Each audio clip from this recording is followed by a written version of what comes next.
तुमच्या computer skills upgrade करायच्या आहे? दिशा कम्प्युटर इन्स्टिट्यूट घेऊन आले आहेत महा डिस्काउंट ऑफर। आता कोणताही कोर्स करा फक्त 1800 रुपयांमध्ये।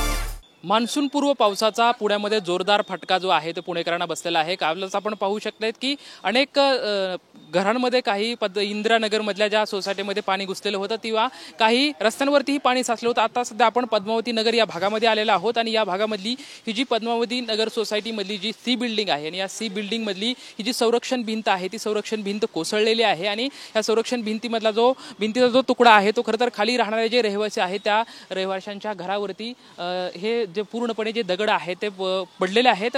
सध्या आपण या सोसायटीमध्ये आलेलो आहोत। या सोसायटीमधले जे 3 मजले आहेत ते 3 मजले सुद्धा रिकामे करण्याच्या ज्या आहेत सूचना दिलेल्या आहेत आणि 3 मजले पण रिकामे करण्यात आले आहेत। या सोसायटीमधले काही रहिवासी आहेत आणि या रहिवाशांकडून आपण जाणून घेणार आहोत, त्यांच्या प्रतिक्रिया जाणून घेणार आहोत। खरं तर जी आपल्या सोसायटीमध्ये जी संरक्षण भिंत आहे ती भिंत कोसळली, त्यांच्या घरावरती जाऊन पडलेले आहे दगड। याची काही पूर्वकल्पना म्हणजे तुम्हाला होती किंवा त्या नागरिकांनी तुम्हाला सूचना दिलेल्या होत्या तरी पण तुम्ही काही त्याच्यावरती ऍक्शन घेतली नाही?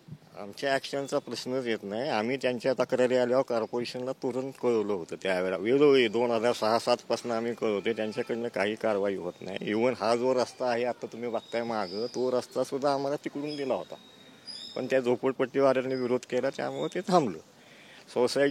सोसायटीकडे मी चेअरमन असं तर कुठल्याही तक्रारी आलेल्या नाही। जेव्हा तक्रारी आल्या त्यावेळेला आपण कॉर्पोरेशनला लेखी स्वरूपात त्याबाबत माहिती दिलेली आहे। त्याचं रेकॉर्ड सोसायटीच्या रेकॉर्डवर आहे। ज्यांच्या घरावरती दगड पडलेले आहेत त्यांचं असं म्हणणं आहे की आम्ही तुम्हाला वारंवार ह्या सर्व सूचना दिलेल्या होत्या की आता भिंत कोसळण्याच्या 2 दिवसापूर्वी त्यांनी सांगितलेलं होतं की भिंत आता कोसळल्या झालेली आहे। दुसरं म्हणजे तुमचं जे ड्रेनेजचं पाणी आहे ते पाणी सुद्धा त्यांच्या घरामध्ये जातं, याची सुद्धा पूर्वकल्पना त्यांनी तुम्हाला दिलेली होती। याच्यावरती मात्र तुम्ही कुठलीच ऍक्शन घेतली नाही। ऐका, ऍक्शन घेतली नाही असं म्हणणं चुकीचं आहे। दर तक्रार आली की ड्रेनेज साफ करून आम्ही लाईन मोकळी करून त्यांच्याकडे पाणी जाणार नाही खबरदारी 100% घेतली होती। कारण कशी असली तरी ते आमचे शेजारी, त्यांचा जो दावा आहे, त्यांची जी झोपडी आहे तिथं, त्यांचं जे घर आहे तिथं ते सोसायटीच्या जागेत आहे पहिली गोष्ट। आणि ह्याबाबत ते म्हणतात की ती जागा आमची, तर तुमच्या माहितीसाठी सांगतो आमची सोसायटी सर्वे नंबर 13 मध्ये आहे आणि त्यांच्याकडे जी काही डॉक्युमेंट आहे ती सर्वे नंबर 14 मध्ये, त्यामुळे त्यांचा ह्या जागेचा काही संबंध नाही। त्यांनी जर ती जागा खाली करून दिली कॉर्पोरेशनने किंवा कोणी अधिकारी असेल तर त्या सोसायटी स्वतःच्या खर्चाने पूर्ण भिंत बांधून घ्यायला तयार आहे। खरं तर आता आपण पाहू शकतो की म्हणजे तुमच्या सोसायटीसाठी धोकादायक आहे। आता जी भिंत कोसळलेली आहे तो काही या सोसायटीमधले मजले पण तुम्ही रिकामे केलेले आहेत। आता काय पुढची ऍक्शन त्याच्यावरती आहे का? म्हणजे कुठलाही मजला रिकामा केलेला नाही पहिली गोष्ट। काल रात्री 11 वाजता त्यांनी सी बिल्डिंग मधल्या रहिवाशांना 28 रहिवाशांना नोटिसा दिल्या आहेत की बिल्डिंग खाली करा। पण आमच्या सोसायटीत काय सिव्हिल इंजिनियर राहतात, त्यांच्याशी आम्ही कन्सल्ट केलं। त्या कॉर्पोरेशनने हे जे सॅम्पल काढून टेस्टिंगला कुठेतरी पाठवलेले आहेत, त्याचा रिपोर्ट आज दुपारपर्यंत येणार आहे। स्ट्रक्चरल ऑडिटरनी तर ॲडव्हर्स रिपोर्ट दिला तर ती बिल्डिंग आमची लोकांना खाली करावी लागेल, पण आमच्या कॅल्क्युलेशनप्रमाणे तसं काही होणार नाही। आणि आमची बिल्डिंग खाली करायला लावण्यापेक्षा ती जर जागा आम्हाला खाली करून दिली तर आम्ही आमच्या खर्चाने बांधून घेतो, सगळं काही प्रॉब्लेम नाही। खरं तर ज्या रहिवाशांच्या घरावरती दगड पडले आहेत त्यांच्या भावनांची दखल घेऊन सोसायटीच्या माध्यमातून त्यांना काय मदत करण्यात येणार आहे? ती कमिटमेंट करायला मी हे तर सांगू शकत नाही, पण हा निर्णय सोसायटीच्या जनरल बॉडीत चर्चा करून घेतला जाऊ शकतो। पण त्यांच्याकडनं सहकार्याची अपेक्षा 100% आहे। काम करायचं म्हणलं तर वरनं तर काम करू शकणार नाही, आम्हाला खालनं काम करावं लागेल सगळं। आणखी काही सोसायटीतले नागरिक या ठिकाणी आहेत, आपण त्यांच्यासोबत जाणून घेऊयात। सोसायटीची जी संरक्षण भिंत आहे ते खाली पडलेले आहे। तुम्ही सर्व सोसायटी धारक आहेत, या ठिकाणी राहतायत, अनेक दिवसापासून वास्तव करतायत। ही म्हणजे जी बिल्डिंग आहे ती धोकादायक आहे, याची काय पूर्वकल्पना तुम्हाला होती? 99 मतलब 2000 से ये सोसाइटी मतलब स्ट्रक्चर काम चालू था, बराबर। उस टाइम में क्या था, भूकंप आया था तो नीचे के जो हमारे जो कॉलम लिए हैं वो भूकंप प्रूफ हुए हैं, मजबूत है, हमको पूरा खातरी है। और आज भी मैं बोल रहा हूँ, पिछले 3 साल पहले यहाँ का ये जो भिंत आप देख रहे हैं वो भिंत के काम करने के लिए हमारे ये अध्यक्ष जब भी थे तभी हम महानगर पालिका में जाके इसके ऊपर हमने बहुत बार ये किया है। 15 साल से हम लोग उसके पीछे, आप रिकॉर्ड जाके देख सकते हो। ये ज़मीन भी हमारा है, मतलब हमारा बोले तो ये सोसाइटी का है।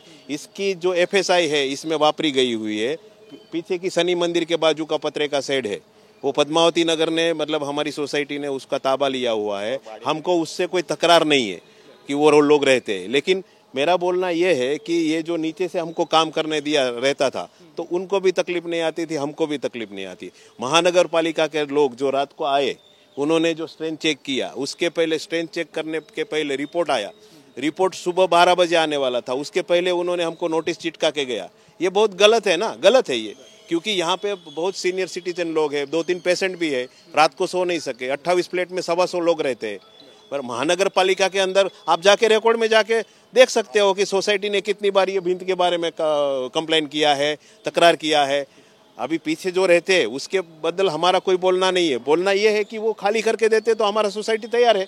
ये हमारे अभी के जो बॉडी मेंबर है विनोद भाई, उनसे बात कर सकते हैं। खरं तर आणखी काही सोसायटीतले हे रहिवासी आहेत। महानगरपालिकेने आपल्याला सूचना दिलेली होती, पूर्वकल्पना, की सोसायटीमधले काही मजले म्हणजे तुम्ही खाली करा, कारण की संरक्षण भिंत जी आहे ती कोसळू शकते, याची पूर्वकल्पना होती। तुम्ही काय याच्यावरती ॲक्शन घेतली का?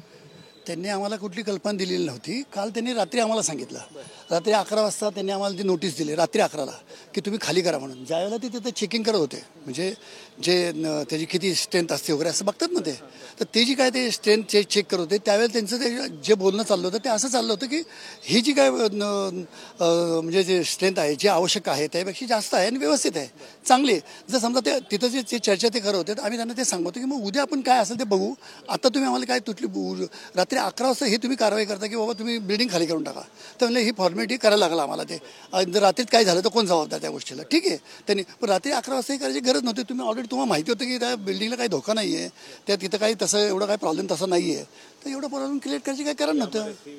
खरं तर तुम्ही म्हणताय की तुमच्या बिल्डिंगला काही धोका झाला नाही, मात्र जे ह्या बिल्डिंगच्या खाली जी संरक्षण भिंत पडून ज्या घरावरती धोका झालाय, भिंत नाही पडली, संरक्षण भिंतीच्या खालचा भाग जो आहे तो ढासळला। आज जवळजवळ 20-22 वर्ष आली आहे सोसायटीला आपल्या, तर 22 वर्षामध्ये तिथं ते जे आहे, बरं ह्याच्या अगोदर 10-12 वर्ष आम्ही ह्या गोष्टीबाबत पत्रव्यवहार करतो ना कॉर्पोरेशनची। आम्ही त्यांना सांगतो की हे जे बांधकाम करणं आवश्यक आहे, हे म्हणजे धोकादायक बांधकाम येते, तिथं उद्या जर ढासळलं तर प्रॉब्लेम होऊन बसेल। बरं तिथं बाकीची त्यांनी जी घरं बांधलेली आहेत ती पण आतमध्ये घेतली त्याने, ह्याच्या अगोदर 2-1 घरं होती, त्यानंतर वाढत वाढत वाढत इथपर्यंत आली ती भेरं काय। ठीक आहे, आता तो विषय काय आहे की हा तिथे कारण नसतात। एक चांगली गोष्ट आली, परमेश्वराच्या कृपेने आपण हे सगळं बोलतोय, ठीक आहे, आज एवढं तावातावाने सगळेजण बोलतात, पण एक परमेश्वराच्या कृपेने एक चांगली गोष्ट आली की त्याच्यामध्ये महत्त्वाचं जीवितहानी झाली नाही, कोणाला लागलं नाही, हे फार चांगलं झालं। तुम्ही म्हणताय जीवितहानी झाली नाही, ठीक आहे, हे चांगलंच झालं, मात्र जे त्यांचं नुकसान झालं आहे याचं तुमचं आणि सोसायटीचं काहीच म्हणजे संबंध गोष्टीशी, म्हणजे काय गोष्टीचे संबंध येतात त्या गोष्टीशी? जर तुम्ही तिथं मुळात पहिली गोष्ट म्हणजे तुम्ही ही गोष्ट तिथे हे केली पाहिजे की त्यांनी जे बांधकाम केलेलं आहे ते चुकीचं बांधकाम येते। ठीक आहे, असो, आता तो विषय हा नाही की बाबा ते चूक होते का बरोबर होते, आम्ही चूक आहे का बरोबर आहे, हा विषय नाही। आम्ही ते वारंवार तुम्हाला कल्पना देतोय म्हणजे कॉर्पोरेशनला की आम्ही ते बांधकाम करून घ्यायला तयार आहोत, त्यांनी फक्त रिकामा करून द्यायला पाहिजे किंवा त्यांनी थोडी जागा दिली पाहिजे। त्याचं येऊनच देत नाही, कामच करून देत नाही, तर कसं करणार ती लोक कामं तिथं? मग तो एक प्रॉब्लेम होता ना। गेले 15-20 वर्ष आले, म्हणजे जी जुनी बॉडी आमची होती त्यावेळेपासून नवीन बॉडीपर्यंत सगळेजण तो प्रयत्न करतात, पण तिथं ते रिस्पॉन्स जर मिळत नसेल तर तुम्ही काय करणार? तिथं काहीच करू शकत नाही तिथे। खरं तर हे सोसायटी धारक जे आहे त्यांचं असं म्हणणं आहे की जी या संरक्षण भिंतीच्या खालची जी घरं आहे ते आम्ही त्यांना वारंवार सांगितलेलं आहे की आम्हाला जागा द्या, आम्हाला त्या संरक्षण भिंतीचं काम करायचं आहे, मात्र त्यांच्याकडून कुठलाही रिस्पॉन्स आम्हाला मिळाला नाही, अशी प्रतिक्रिया खरं तर या सोसायटी धारकांची मिळत आहे। कॅमेरामॅन तुषार ननवरेसोबत लक्ष्मण जाधव, TV9 मराठी, पुणे। मला तुमच्या कम्प्युटर स्किल्स अपग्रेड करायच्या आहे? दिशा कम्प्युटर इन्स्टिट्यूट घेऊन आले आहेत महा डिस्काउंट ऑफर। आता कोणताही कोर्स करा फक्त 1800 रुपयांमध्ये।